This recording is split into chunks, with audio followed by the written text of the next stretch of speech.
सत्याविहीन अपराधलक्षैक्षिप्ताश्च कामादितरङ्गमध्ये कृपामयि त्वां शरणं प्रपन्नवृन्दे नमस्ते चरणारविन्दम्। भूमस्वकैतपादानां भूमिरेव यवलम्बनं त्वय्यजातयपराधानां त्वमेव शरणं प्रभो। वागीशायस्य वदने लक्ष्मीर्यस्या च वक्ष्यसि यस्यास्ति हृदये संवित्तं नृसिंहामहं भजे।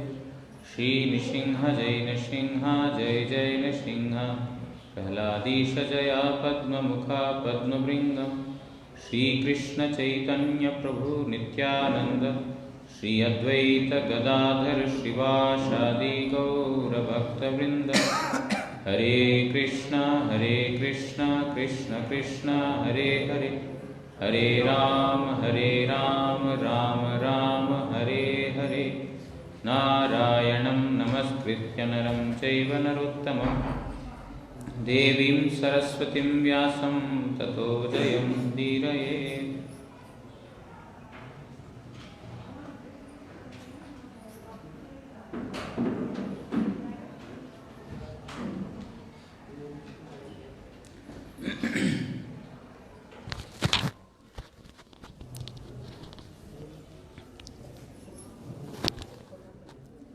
आज परम पूज्यपाद त्रिदंडी स्वामी नित्यलीला प्रोफेसर श्रील भक्ति विचार राजवर गोस्वामी महाराज जी का तिरुभाव तिथि अप्रकट तिथि। प्रभुपाद जी के निजजन श्री राजवर गोस्वामी महाराज वो प्रभुपाद जी का कनिष्ठ संतान है, सबसे छोटा बच्चा माना जाता है उनको, क्योंकि उनका संन्यास हुआ सबसे लास्ट। वो प्रभुपाद जी के लास्ट सन्यासी थे। उसके बाद किसी को प्रभुपाद जी ने संन्यास नहीं दिया। 1936 में जिस साल में प्रभुपाद जी अप्रकट हुए थे उसी साल उनका संन्यास हुआ था। इसीलिए उनको यायावर गोस्वामी महाराज जी को सबसे कनिष्ठ पुत्र, सन्यासी का पुत्र कौन होता है? सन्यासी होता है। वास्तविकता में एक सन्यासी का पुत्र सन्यासी होता है। ये है ना, सपुत्रात् सकलत्रात् सकलत्रायते नमः। सपुत्रात् महाप्रभु का पुत्र बोलते हैं यहाँ पर। महाप्रभु का पुत्र कौन है? जितने भी सन्यासी वर्ग है वो महाप्रभु के पुत्र हैं। उसी प्रकार प्रभुपाद जी के जो कनिष्ठ पुत्र हैं यायावर गोस्वामी महाराज, बहुत कम मौका मिला उनके बारे में श्रवण करने के लिए, इसलिए उनके बारे में मैं बहुत कुछ बोलने के लिए मेरे पास कोई शब्द नहीं है। जबकि मैं पिछले साल या तो इसी साल शायद यायावर गोस्वामी महाराज का मठ में गया था। मायापुर हमारे मठ के बाजू में उनका मठ है, एकदम बाजू में। वहाँ पर वैष्णव महाराज जी हैं उनके शिष्य, वो आते रहते हैं हमारे मठ में, मतलब लगभग हमारे मठ ही रहते हैं समझो आप। बहुत सरल वैष्णव है वो भी। तो वहाँ पर पूज्यपाद यायावर गोस्वामी महाराज का आविर्भाव तिथि में मैं वहाँ गया था। सुना जरूर था लेकिन कुछ रख नहीं पाए हृदय में, तभी याद नहीं है मेरे को कुछ क्या सुना था। लेकिन यायावर महाराज जी एक प्रभुपाद जी के निजजन, और मैं सुना था ये मेरे को याद रह गया कि जब गुरु जी के पास आए थे कि ऐसा महाराज जी हमारा गुरु जी का आविर्भाव तिथि है, आप आएंगे तो फिर मतलब हमको अच्छा लगेगा। अभी गौड़ी जगत में आप ही वर्तमान बहुत पुराने हैं, आप आएंगे तो बहुत अच्छा लगेगा। तो वो महाराज जी बोलते हैं, वैष्णव महाराज, गुरुजी तो थोड़ा अस्वस्थ लीला कर रहे थे, गुरुजी तो आए नहीं, लेकिन उसके अगले दिन उन्होंने अपने सेवक के हाथ में 10,000 रुपये दे करके भेज दिया था। बोलते हमने बोला था महाराज जी आप आकर के आशीर्वाद कीजिए, तो महाराज तो बोले कि हम नहीं जा सकते हैं, लेकिन हमारा सेवा, हम यादव महाराज जी का सेवा तो कुछ नहीं कर सका, ये सेवा उनके जो भंडारा या उत्सव दे रहे हैं उसमें जाना चाहिए। इस प्रकार बोल करके उन्होंने दिया था। इस प्रकार मतलब गुरुवर के प्रति इस प्रकार आपके गुरुदेव की निष्ठा, ऐसा करके वो बोलते थे। तो ऐसे ही 2-4 घटनाएं याद है, लेकिन बहुत ज़्यादा याद नहीं है। आज उनके चरणों में हम प्रार्थना करते हैं कि जिस प्रकार प्रभुपाद जी का प्रीति विधान के लिए उन्होंने सब कुछ किया, उसी प्रकार हम भी हमारा गुरु जी का प्रीति विधान के लिए सब कुछ कर सकें, ऐसा आशीर्वाद दें।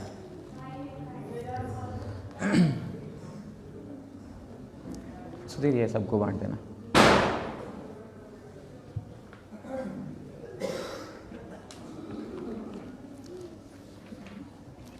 श्रीमद् भागवत अष्टम स्कंद तृतीय अध्याय। श्री बादरायण उवाच एवं व्यवसितो बुद्ध्या समाधाय मनोहृदि गजाप परमं जाप्यं प्राग्जन्म अनुशिक्षितम्।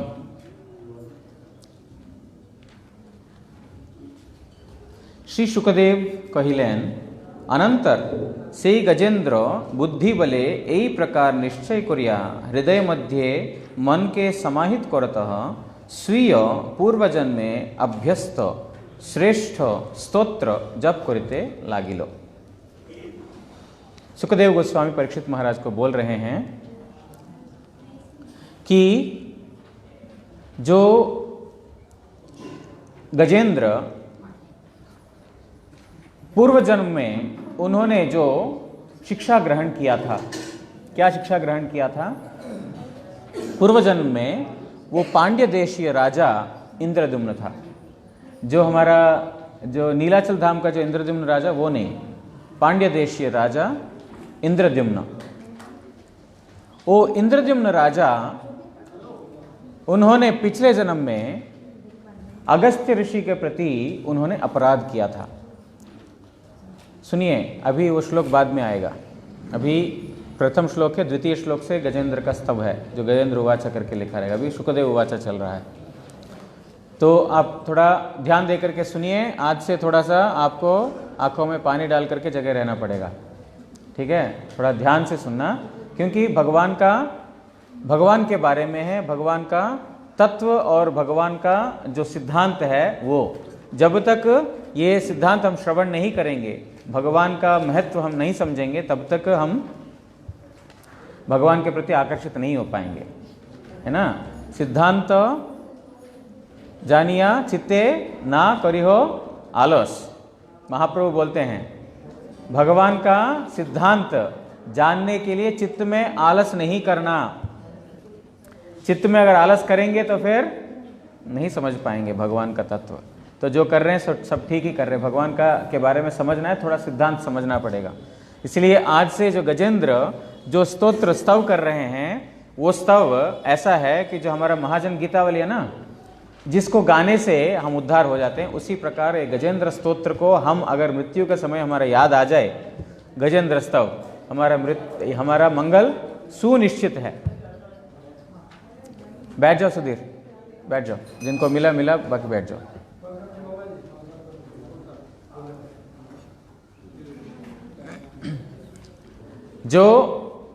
जो व्यक्ति ये गजेंद्र स्तव कंठस्थ करता है, ये प्राग जन्मनि अनुशिक्षितम, यहां पर बोला पिछले जन्म में उन्होंने जो सीखा था, उस गजेंद्र ने पिछले जन्म में इंद्रद्युम्न राजा जब थे उस समय उन्होंने जो सीखा था, अब उसको गान कर रहे हैं, जिसको गान करने के बाद स्वयं भगवान आकर के उनको रक्षा कर लिया।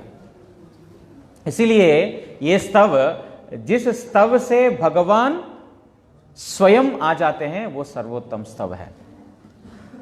आज किसी ने पूछा था, यहां पर कोई लड़का आया, वो है चला गया, पूछा था कि भगवान के लिए कोई भी कीर्तन कर सकते हैं, चलेगा?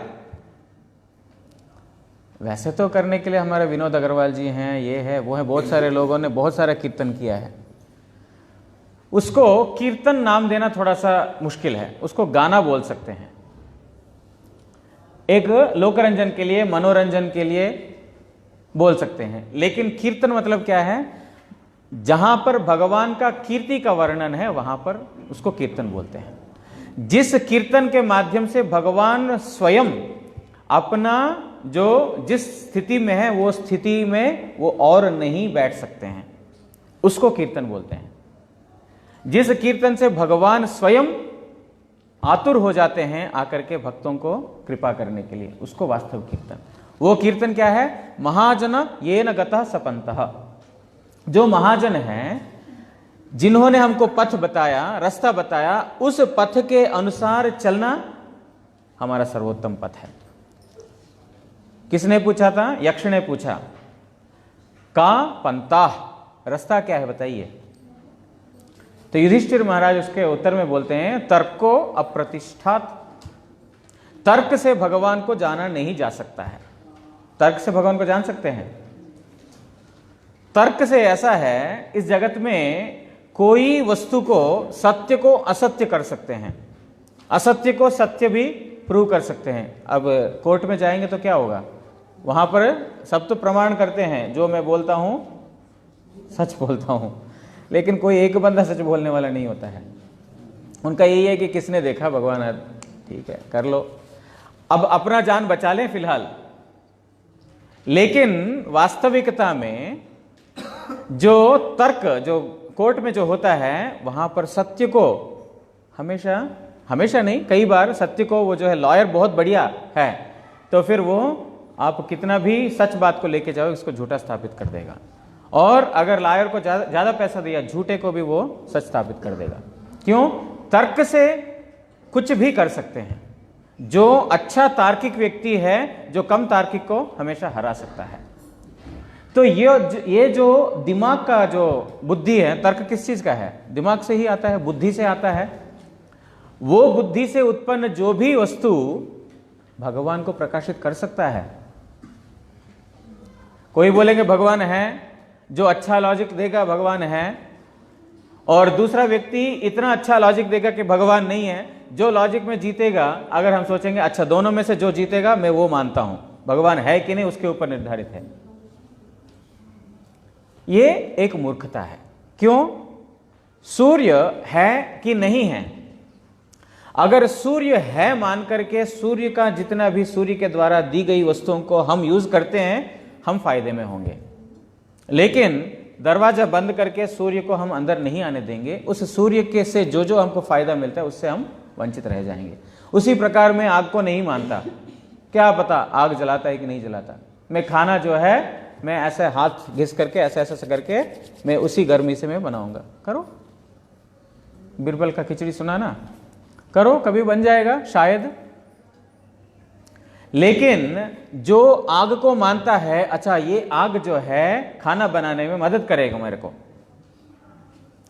आग को मानेगा तो आग का फायदा उठाएगा। उसी प्रकार जो भगवान को मानेगा वो भगवान है या नहीं है। अगर आप तब स्तोत्र सुनेंगे धीरे धीरे पता चल जाएगा, भगवान को युक्ति युक्त दे करके किस प्रकार भगवान इस ब्रह्मांड के परे हैं, सब कुछ उन्होंने अच्छे से बताया।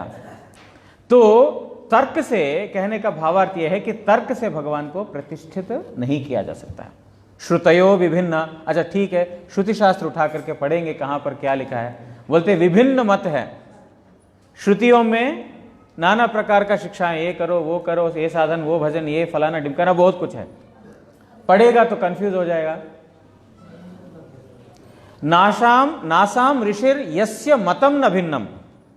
अगर कोई ऋषि या मुनि कहने लायक बना है, अगर उसका अपना सिद्धांत नहीं है, उसने अपना कोई सिद्धांत नहीं बनाया, उसको ऋषि नहीं बोला गया। ऋषि मतलब उसका अपना सिद्धांत रहेगा। नासाम ऋषिर यस्य मतम न भिन्नम, एक ऋषि का मत दूसरे ऋषि से अलग होगा। अगर उसके जैसा बनाए तो फिर इसका ऋषि कहने लायक नहीं होगा। इसीलिए हर एक ऋषि का अलग अलग मत है। इतना कंफ्यूजन में हमारे लिए रास्ता क्या है? महाजन ये न गतः सपंथा। युधिष्ठिर महाराज बोलते हैं इसीलिए जो महान महापुरुष मतलब महाजन मतलब जो भगवान के जो भक्त हैं, वो भक्त जिस रास्ते में चला और जो रास्ता हमको दिखाया, सपंथा, वही एकमात्र रास्ता है। तो यहां पर गजेंद्र उन महाजनों में एक हैं, जबकि 12 महाजनों में इनका नाम उल्लेख नहीं है। लेकिन महाजन मतलब कौन है? जिन्होंने भगवान का सेवा करके उनका प्रसन्नता विधान किया और जिससे भगवान स्वयं उनके ऊपर कृपा परवश होकर के उनके पास आ गया। हरे कृष्णा, ध्यान से सुनिएगा, आज से बहुत ध्यान आप लोगों का जरूरत है। बस 1 ही घंटा है, अब 40 मिनट ही रह गए, ध्यान से। तो यहां पर बोलते हैं कि जो महापुरुषों ने जो रास्ता बताया, जो हमारा गजेंद्र, हमारे जो 2 दिन पहले किनका सुन रहे थे हम, हमारा परम गुरु जी का जो शिक्षा गुरु अजय संन्यास गुरु वैखानस महाराज जी। वैखानस महाराज जी को ये गजेंद्र स्तव, प्रहलाद स्तव, गर्भस्तुति जो देवताओं ने माता देवकी को किया था, ये सब उनका मुखस्थ था। ऐसा रोज बैठ करके वो करते थे। ये जो व्यक्ति इसको प्रत्येक दिन दैनंदिन जो गजेंद्र स्तव, प्रहलाद स्तव ये सब करेगा, उसका अंतिम समय में जरूर काम आएगा। जरूर अभ्यास करना चाहिए। प्राग जन्म अनुशिक्षितम, पिछले जन्म उन्होंने जो सीखा था, पिछले जन्म जो सीखा था मतलब हमको देखो हफ्ता 10 दिन 15 दिन पहले जो हमने क्या किया था, क्या सुना था, किसी को याद रहेगा? क्या खाया था, इस समय क्या कर रहे थे, किसी को याद नहीं रहेगा। तो अगर बोले कि पिछले जन्म उसने जो सीखा था उसको अभी याद कर रहा है, संभव है? नहीं संभव है। भगवान की भक्ति कभी भी नष्ट नहीं होती है। इस शरीर के लिए जो कुछ भी करते हैं, क्योंकि शरीर नश्वर है और शरीर परिवर्तनशील है, जैसे जैसे शरीर परिवर्तन होता है उसी प्रकार हमारा बुद्धि, मन, ये सब जड़ है, ये सब परिवर्तित होते हैं, ये सब भुला देते हैं। लेकिन जो आत्मा, जो हम हैं, उस आत्मा के अंदर जो कुछ भी है भक्ति, क्योंकि आत्मा नित्य है, आत्मा के अंदर जो कुछ भी सुरक्षित किया गया है वो भी नित्य रहेगा। जो भगवान के लिए जो कुछ भी करते हैं वो कभी भी नष्ट नहीं होगा। इस संसार में कितना भी कुछ शरीर के लिए कर लें, खत्म हो जाएगा। अंतिम समय आएगा, मरेंगे, अगले जन्म लेंगे तो कख गघ च छ ज ज प प व भ सीखना पड़ेगा, ये सब सीखना पड़ेगा। क्यों? मैं तो डॉक्टरेट हूं, मैं तो पीएचडी कर लिया, वो शरीर खत्म हो गया, अब तुमको नया शरीर मिला। अगर मनुष्य शरीर मिला तो, कुत्ता बिल्ली तो जाने की जरूरत नहीं है, अगर मनुष्य शरीर मिला तो दोबारा वो सब सीखना पड़ेगा। लेकिन जो आत्मा के लिए मैंने खुराक दिया, आत्म मंगल के लिए मैंने जो कुछ भी किया, वो कभी भी नष्ट नहीं होगा। देखो ध्रुव, प्रहलाद इत्यादि जितने भी आते हैं वो कैसे, एक बार नारद गोस्वामी ने बोला पूरा स्मरण कैसे कर लिया। अगर पिछले जन्म का उनका संस्कार नहीं रहा, पिछले जन्म में उनका भक्ति नहीं रहा, 6 महीने में ध्रुव ने कैसे भगवान को प्राप्त कर लिया। हमारा तो कितना आयु खत्म हो गया तब भी हमारा कुछ नहीं होता, कैसे कर लिया? क्योंकि प्राग जन्म अनुशिक्षितम, जो पिछले जन्मों में उन्होंने जो शिक्षा ग्रहण किया भक्ति के लिए, वो कभी भी नष्ट नहीं होगा। इसीलिए देखो कई बार ऐसा होता है, कोई ऐसा एक व्यक्ति आता है, शायद 10 दिन 15 दिन पहले मठ में आया, लेकिन उसका इतना श्रद्धा, इतना निष्ठा, इतना भजनशील, इतना भजन परायण होता है, जो 20-25 साल से मठ में रह रहा होता फिर भी उसका ऐसा नहीं होता। या तो मठ में रह रहा नहीं, ऐसे भी बाहर का व्यक्ति भी देख लो, संसारी व्यक्ति भी देख लो। कभी कभी कोई आते हैं ऐसा, पता भी नहीं चलता कि कब आया, कब इतना हमसे आगे निकल गया वो। क्यों? सबके हृदय के अंदर, गुरुजी बोलते थे, भक्ति है सबके हृदय में। भक्ति किसी से लेने वाली चीज नहीं है, भक्ति सबके हृदय में है। जिस प्रकार हमारा परम गुरु महाराज जी अक्सर एक उदाहरण दिया करते थे,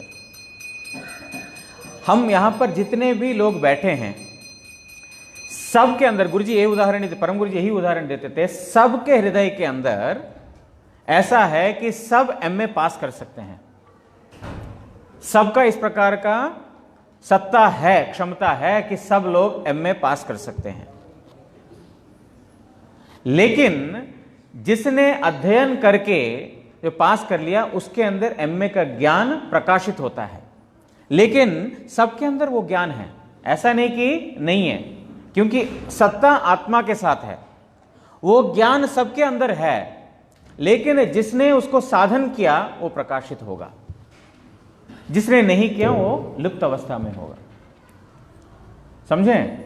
हमारा परम गुरु जी अक्सर ये उदाहरण दिया करते थे। ऐसा नहीं कि यहां पर किसी के अंदर जो जड़ का ज्ञान है उसके अंदर नहीं हो, मतलब सर्वोत्तम ज्ञान सबके हृदय में है, लेकिन वो प्रकाशित तभी होगा जब वो साधन करेंगे। तो उसी प्रकार जो भगवान का जो ज्ञान है, भक्ति, हमारा गुरुजी ये उदाहरण देकर के बताते थे कि प्रहलाद सबके हृदय में है, हिरण्यकशिपु भी सबके हृदय में है। प्रहलाद मतलब क्या है? भक्ति। हिरण्यकशिपु मतलब क्या है? हिरण्य मतलब सोना, कशिपु मतलब बिस्तरा, मतलब कनक और कामिनी के प्रति, प्रतिष्ठा के प्रति वांछा सबके हृदय में है।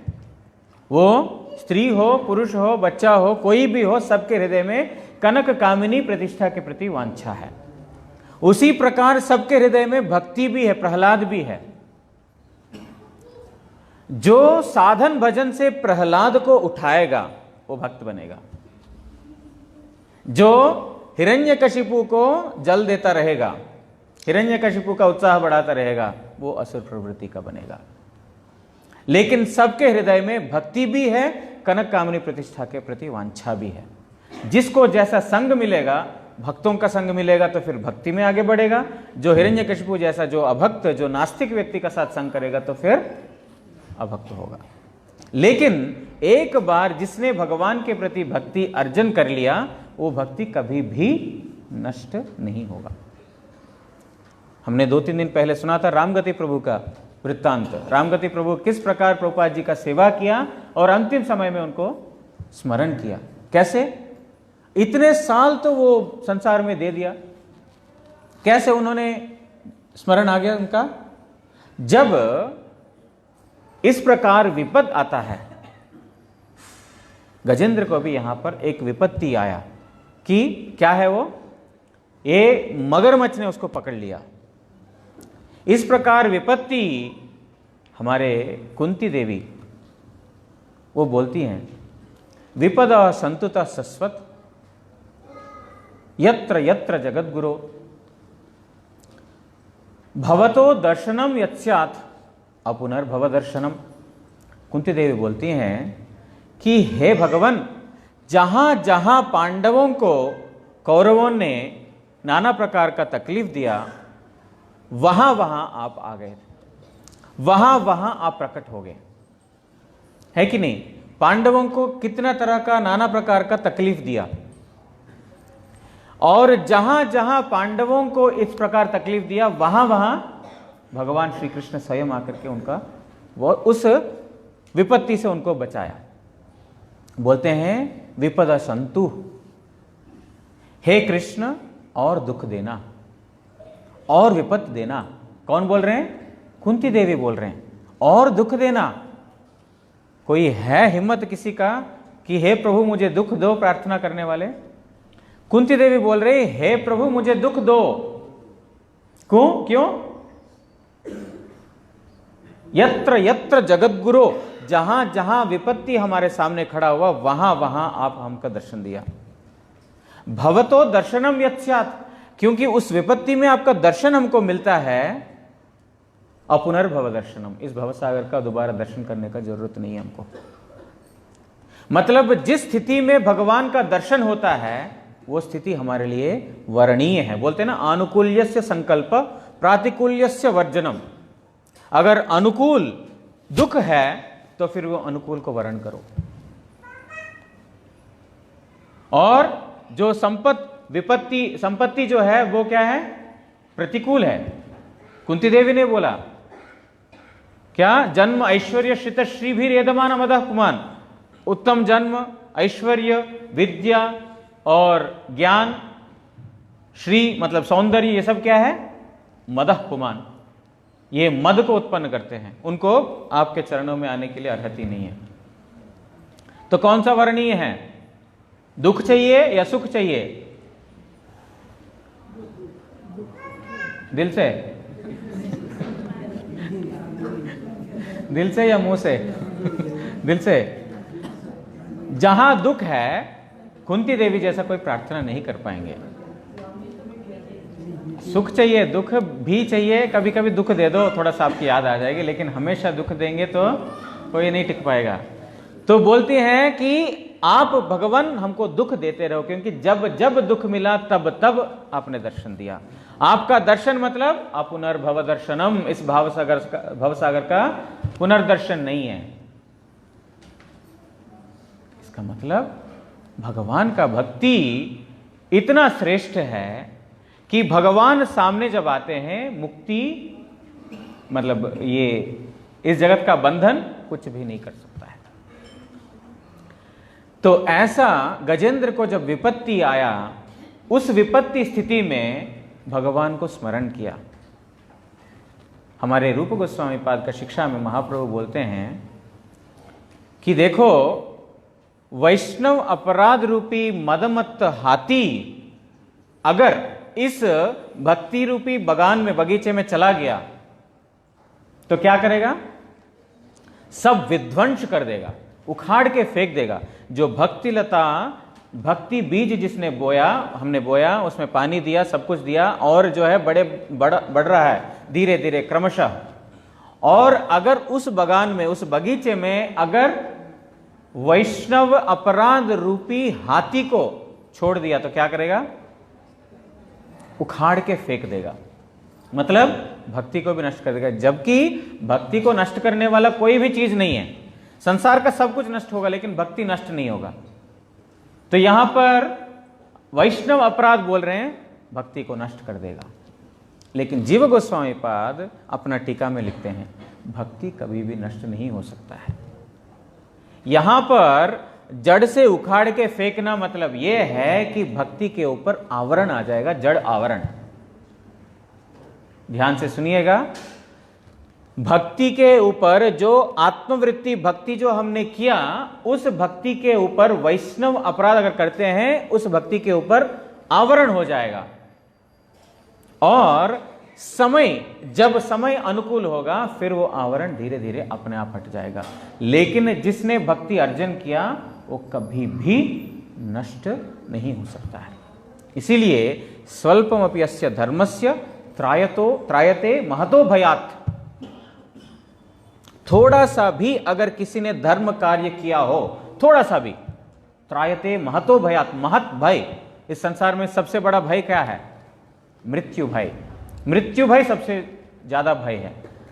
बोलते हैं कि जो व्यक्ति थोड़ा सा भी धर्म कार्य, धर्म मतलब क्या है? धर्मम तो साक्षात भगवत प्रणीतम, जो भगवान ने बताया, उस क्या बताया भगवान गीता में, जो कुछ भी बताया वो करना, साक्षात भगवत प्रणीतम, जो भगवान का दिया हुआ चीज जो है पालन करना ही धर्म है। अगर वो थोड़ा बहुत भी धर्म किया तो क्या होगा? महाभयानक मृत्यु से भी निडर होकर के खड़ा रहेगा। हमारे भक्तिवेदांत स्वामी महाराज विदेश में जब प्रचार कर रहे थे, अब विदेशियों का कई बार थोड़ा सा उटपटांग प्रश्न आते रहते हैं, हमारा भी होता है आजकल, तो हम भी विदेशी बन गए। तो वो सुबह मॉर्निंग वॉक में जा रहे थे बीच के साइड पे, और मॉर्निंग वॉक में वो लेक्चर देते थे, कथा सुनाते थे, हरि कथा। तो हमारे जैसे एक शिष्य को प्रश्न आ गया कि महाराज, गुरुजी, हम अभी इस बीच के रास्ते में हम जा रहे हैं, अगर अचानक ऊपर से कोई आकर के बॉम्ब फेंक दे तो क्या करेंगे? तो स्वामी महाराज बोलते हैं, मैं श्री कृष्ण स्वयं उस बॉम्ब के रूप में आ रहा है, ऐसा मैं उसका चिंतन करूंगा और प्रणाम करूंगा। क्यों? भगवान मृत्यु सर्वम हरश्चाहम, भगवान गीता में बोलते हैं, मैं मृत्यु के रूप में सब कुछ हरण करता हूं। मैं बोल रहे हैं, मैं मतलब कौन? भगवान स्वयं, पर्सन। मैं किसको बोलते? कोई जड़ वस्तु बोलता है मैं मतलब जिसके अंदर चेतनता है, कॉन्शियसनेस है, वही व्यक्ति बोलेगा मैं। मृत्यु सर्व हरश्चाहम, बोल रहे मैं मृत्यु के रूप में ही सब कुछ हरण कर देता हूं। तो मतलब मृत्यु कौन है? भगवान। लेकिन इस मृत्यु को भगवान के रूप में कितने लोग दर्शन कर पाएंगे? कोई भी नहीं। मृत्यु को यमदूत ऐसे ही दर्शन करेंगे, कोई भयानक, संसार से दूर जाना पड़ेगा, इसी प्रकार। लेकिन जो साधु संग, सत्संग करता है, हरि कथा श्रवण करता है और सच्चे साधु का जब संग करता है, मृत्यु आ रहा है। आइए, श्री कृष्ण स्वयं आ रहे हैं मृत्यु के रूप में। जब 7 दिन इन्होंने, परीक्षित महाराज ने हरि कथा, भागवत कथा श्रवण कर लिया, उसके बाद उन्होंने अभी भयभीत नहीं हुए कि मृत्यु आएगा, काल सर्प आएगा, मुझे ढसेगा, मैं मर जाऊंगा ना। वो दोनों हाथ जोड़ करके मृत्यु को स्वीकार कर रहे हैं। ये शक्ति कहां से आएगा? जब आत्मवृत्ति जागृत हो जाता है, मैं तो नश्वर वस्तु हूं, ये शरीर जाएगा लेकिन मैं आत्म वस्तु हूं। जब इस वस्तु का अनुभव साधु संग सत्संग में हो जाता है, मृत्यु को वो स्वीकार करने के लिए डरता नहीं है, क्योंकि मैं तो मरने वाला नहीं हूं। इसीलिए जो आत्मा, उस आत्मा के लिए, जो आत्म कल्याण के लिए जो कुछ भी हम साधन करते हैं, वो मृत्यु के बाद भी रहेगा। हमारे सामने पुराणों में ये सब यही इंगित कर रहे हैं कि भक्ति जिसने कमा लिया उसने वास्तव कमाई किया। प्रेम धन बिना व्यर्थ दरिद्र जीवन, सिर्फ व्यर्थ नहीं है, दरिद्रता है वो। कितना भी अमीर व्यक्ति क्यों ना हो, बिल गेट्स भी क्यों ना हो, अगर उसके पास प्रेम धन नहीं है वो दरिद्र है। दरिद्र समझते हैं, गरीब नहीं है, गरीब से भी गया गुजरा है दरिद्र वो है। जिसके पास प्रेम धन है उसके पास सब कुछ है, जिसके पास वो नहीं है कुछ भी नहीं है। इसीलिए जो प्राग जन्म अनुशिक्षितम, जो पिछले जन्म में उन्होंने जो अभ्यास किया था उसका उन्होंने अभी स्मरण किया। बोल रहे हैं अनंतर से गजेंद्र बुद्धि बले, बुद्धि को लगाया, मनसस्तु परा बुद्धि ही, मन से भी श्रेष्ठ बुद्धि, उस बुद्धि को भगवान की सेवा में लगा दिया। वो बुद्धि कौन देते हैं? दामी बुद्धि योगम तम ये न मामुपयंति ते। वो बुद्धि बल मैं देता हूं। किसको देते? हर एक व्यक्ति को नहीं देते। भगवान हर एक व्यक्ति को नहीं देते, जो चाहेगा उसी को तो देंगे। अब मैं चाहता नहीं हूं, क्यों देंगे? तो इसीलिए ये बुद्धि गजेंद्र को पिछले जन्म उन्होंने जो राजा इंद्रदुम्न, वो बाद में हम ये गजेंद्र स्तव के बाद उनका जो पिछले जन्म का क्या था अपराध किया, उसकी वजह से उनको गज योनि प्राप्त हुआ। लेकिन उन्होंने जो भजन किया था वो स्तव उनको याद रह गया। अजामिल भी ऐसे ही, उन्होंने सब बहुत भजन किया था, लेकिन क्या हुआ? उनका जो कर्म का फल के परिणाम उसको संसार भोगना पड़ा। बाद में अंतिम क्या हुआ? नारायण का स्मृति हुआ।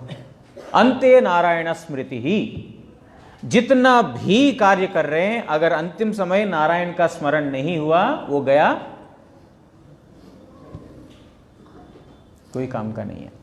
लेकिन भगवान का भक्ति कभी भी नष्ट नहीं होगा। इसीलिए हमारा गुरुजी हमेशा इस बात का सावधान करते थे, किसके अंदर कितना भक्ति है कोई व्यक्ति नहीं जान सकता है। ऐसा बाहर से देख करके, देखने के लिए ऐसा है, वैसा कर रहा है, ऐसा कर रहा है, हम उनका बाहरी क्रिया को देख करके चलेंगे, जैसे पुंडरीक विद्यानिधि जैसा बाहरी क्रिया देख करके हम समझते हैं कि ये भक्त नहीं है, तो फिर वो हमारा अपराध होगा। इसीलिए किस में कितना भक्ति है, पिछले जन्म में कितना भक्ति करके आया, और कुछ हो सकता है कर्मवशतः तत्काल इस समय कुछ उसका अच्छा नहीं चल रहा है, लेकिन ऐसा समय आएगा जो गजेंद्र का जैसा। अब देखो, जिनका स्तुति हम कर रहे हैं, उन गजराज का चरण पकड़ने का भी हमको मौका मिला, हमारा तो कृतार्थ हो जाएगा जन्म। हम ऐसा साधारण गजराज है ऐसा सोचेंगे, लेकिन किस प्रकार का गजराज है ये। इसीलिए कोई भी व्यक्ति को साधारण बुद्धि नहीं समझना। हम अपना ठीक करने के लिए मठ में आए हैं, हम अपना भजन करने के लिए आए। दूसरों के अंदर दोष देखेंगे, वो ऐसा है, फलाना ऐसा है, ढिमकाना ऐसा है, उसने ये किया, उसने वो किया, तो फिर क्या होगा? भजन नष्ट होगा। हम दूसरों को सुधारने के लिए आए, खुद को सुधारने के लिए आए। अब गुरुजी से हरिनाम लिया, दीक्षा लिया, मठ में आया, किस लिए आया? अब कार्तिक महीने में इतने लोग आ रहे हैं, किस लिए आ रहे हैं? वो क्या कर रहा है, ये क्या कर रहा है, देखने के लिए। हमने कितना कमाई किया, हमने कितना कमाई किया, ये देखें हम। तो इसीलिए किसके हृदय में कितना भक्ति है, वो भगवान गुरुदेव को छोड़ करके और दूसरा कोई व्यक्ति नहीं जान सकता है। अपिचेत सुदुराचारो भजते माम अनन्यभाग साधुर एव समन्तव्यः सम्यक व्यवसितो ही सहा। गुरुजी अक्सर बोला करते थे, अपिचेत सुदुराचारो, वो हो सकता है सुदुराचारी है, बहुत ही दुराचारी है, सदाचारी नहीं है, अच्छा कार्य नहीं कर रहा है, लेकिन सुदुराचारी है। भजते माम अनन्य भाग, लेकिन मेरे को भजन कर रहा है। क्यों दुराचारी है? वो कर्म का ऐसा उसके ऊपर प्रभाव है, कई बार ऐसा होता है, कर्म का वेग इतना होता है कि कोई भी व्यक्ति उसको अतिक्रम नहीं कर सकता है। हो सकता है उस कर्म का वेग की वजह से उस समय सदाचार नहीं पालन कर पा रहा हो, लेकिन भजन कर रहा है, प्रभु मुझे बचाओ, मैं अपने आप को जो है इन चीजों से, काम क्रोध लोभ मोह मद अभिमान स्वभाव, ये सब मुझे पीड़ित कर रहे हैं, मैं इसे ऊपर नहीं उठ पा रहा हूं, आप मुझे बचाइए, इस प्रकार तीव्रता से प्रार्थना कर रहा है। लेकिन बाहर का क्रिया हम देख रहे हैं, देखो ऐसा कर रहा है वैसा कर रहा है, लेकिन अंदर से कितना तीव्रता के साथ भगवान का भजन कर रहा है कोई नहीं जानते। बोल रहे भजते माम अनन्य भाग, अगर मेरे को अनन्य भाव से भजन कर रहा है, साधुरेव समन्तव्या, उसको साधु समझना, उसको साधारण व्यक्ति नहीं समझना। अगर साधारण व्यक्ति समझेंगे तो हमारा पतन होगा, हमारा भजन नष्ट होगा। इसीलिए बाहर का वस्तु को देख करके कोई नहीं बोल सकते। कई बार देखो संसार में भी किसी के साथ बाहर से बहुत अच्छा देखने को है, शादी होता है उसके बाद कैसा निकल आता है वो, है कि नहीं? बाहर से बहुत अच्छा दिख रहा है लेकिन अंदर क्या है कैसे जानेंगे? अब साधारण जगत का जो चीज जो है नहीं जान पाते हैं, भगवान का भक्ति और भी अंदर लुप्त है, वो कौन समझ पाएगा? इसीलिए सम्यक व्यवस्थित हो ही सहा, क्योंकि वो सम्यक वस्तु में वो लगा हुआ है। कौन? भगवान, उनका भजन में लगा हुआ है, इसीलिए उसको साधु समझना, असाधु नहीं समझना। इसीलिए भगवान का भजन जितना आसान है उतना ही कठिन नहीं है, डेंजर है। क्योंकि थोड़ा सा भी इधर का उधर किसी के बारे में इस प्रकार हमारा चिंतन में आया, सरल है, बहुत सहज है, बहुत आसान है, लेकिन हम खुद अपना रास्ता कठोरमय बना रहे हैं। इसीलिए सावधान। तो गजराज अपना मन बुद्धि को संपूर्ण रूप से उन्होंने लगा करके, जो पिछले जन्म में उन्होंने जो शिक्षा उन्होंने ग्रहण किया उसको करने लगा। अभी प्रथम श्लोक, श्री गजेंद्र उवाच। अभी ओम नमो भगवते तस्मै यत एतच्चिदात्मकं पुरुषाय आदि बीजाय परेशाय अभिधीमहि। ना कल से जो पढ़ेंगे तो अभी सिर्फ मतलब 2-3 दिन के बाद ये आपका काम आएगा, एक साथ पढ़ेंगे, जितना श्लोक होते हैं वो पढ़ते रहेंगे। तो अभी आप सिर्फ देखिए, ओम नमो भगवते तस्मै यत एतच्चिदात्मकं पुरुषाय आदि बीजाय परेशाय अभिधीमहि। श्री गजेंद्र कहिलो, से ही भगवान वासुदेव के नमस्कार। वो भगवान वासुदेव को मैं प्रणाम करता हूँ।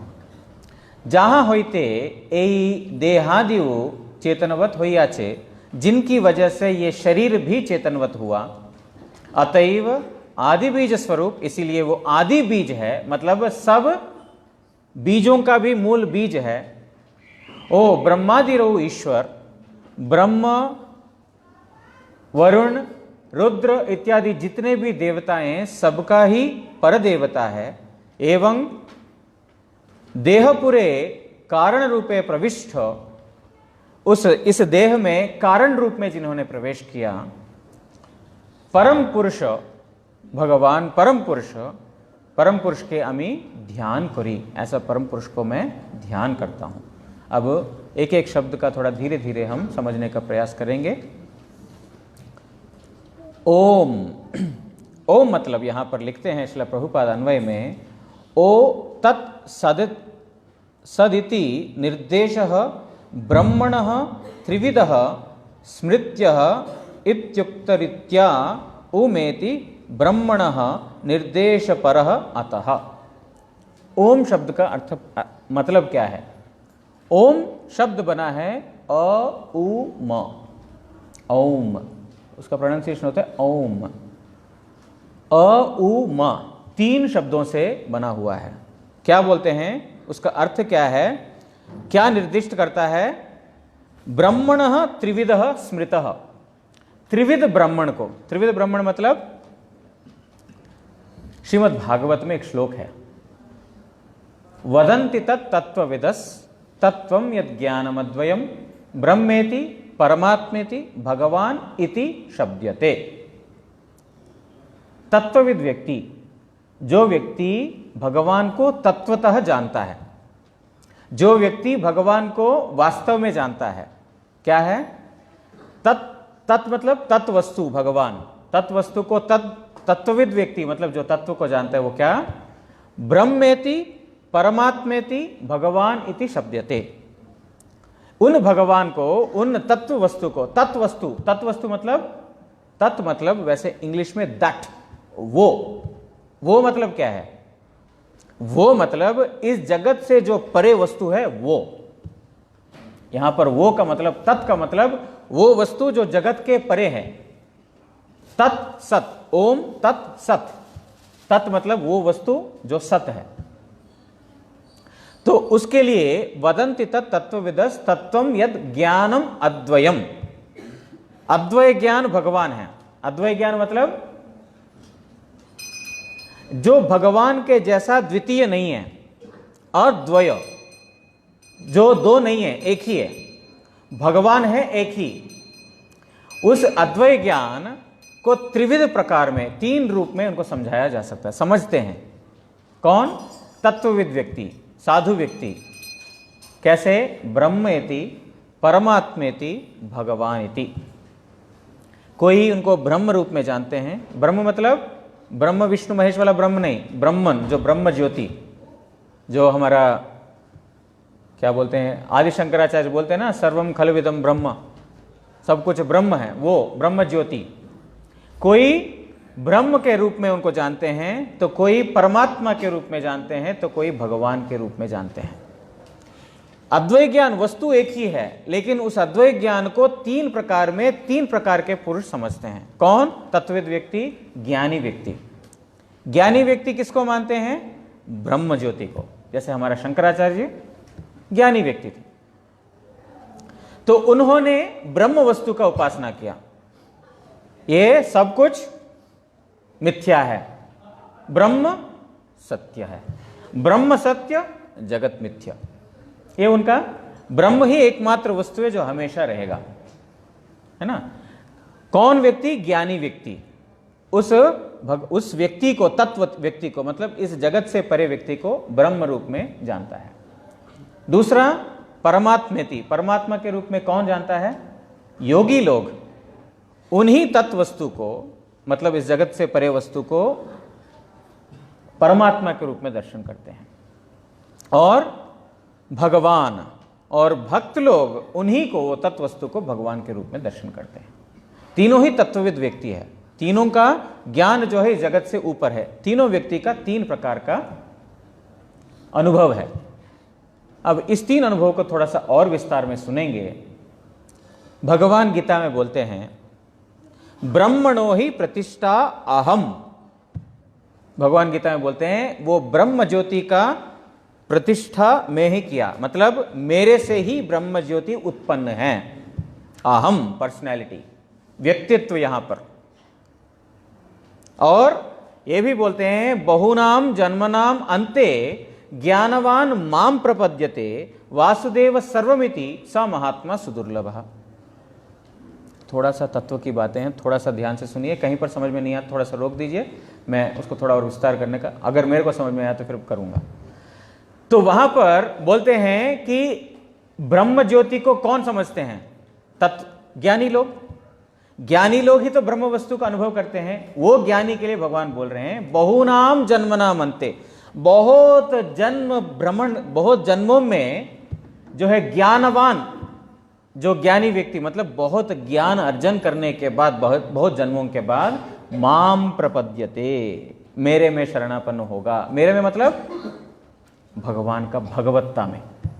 मतलब जो ब्रह्म उपासक भी बहुत जन्म ज्ञान अर्जन करके, ज्ञान में सिद्धि प्राप्त करने के बाद, वासुदेव सर्वमिति, वासुदेव भगवान ही सब कुछ है, ऐसा अनुभव करेगा। सा महात्मा सुदुर्लभ। लेकिन ऐसी महात्मा बहुत दुर्लभ है। भगवान को इस प्रकार अनुभव करने वाला व्यक्ति बहुत कम है। अब दूसरा, योगी लोग भगवान को कैसे अनुभव करते हैं? परमात्मा के रूप में। वो योगी कौन श्रेष्ठ है? बोलते हैं भगवान गीता में, योगिनाम अपि सर्वेषाम मद्गते अंतरात्मनः। योगियों में सर्वश्रेष्ठ योगी कौन है? जो मेरे को अपने अंतरात्मा में देखता है। एक फिर पर्सनैलिटी आ गया, फिर भगवान का एक स्वरूप आ गया। भगवान गीता में बोल रहे हैं जिस प्रकार भगवान का भगवत्ता का अनुभव सर्वोत्तम अनुभव है, उस ब्रह्म ज्योति जिसको ज्ञानी लोग उपासना करते हैं, वो ब्रह्म ज्योति भी भगवान का ही ज्योति अंग है।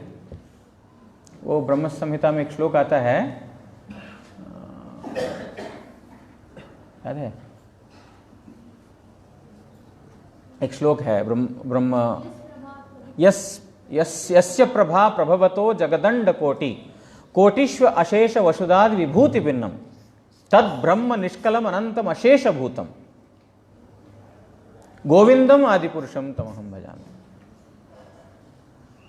वो गोविंद ही इस पूरा ब्रह्मांड में या ऊपर ब्रह्म ज्योति सब कुछ का कारण, मूल कारण मैं हूं। कौन बोल रहे? भगवान स्वयं बोल रहे हैं गीता में, और यहां पर ब्रह्म स्वयं बोल रहे हैं, यस्य प्रभा प्रभवतो जगदंड कोटि। जिनकी प्रभा से ये जो अखिलांड ब्रह्मांड है प्रभावित हो रहा है।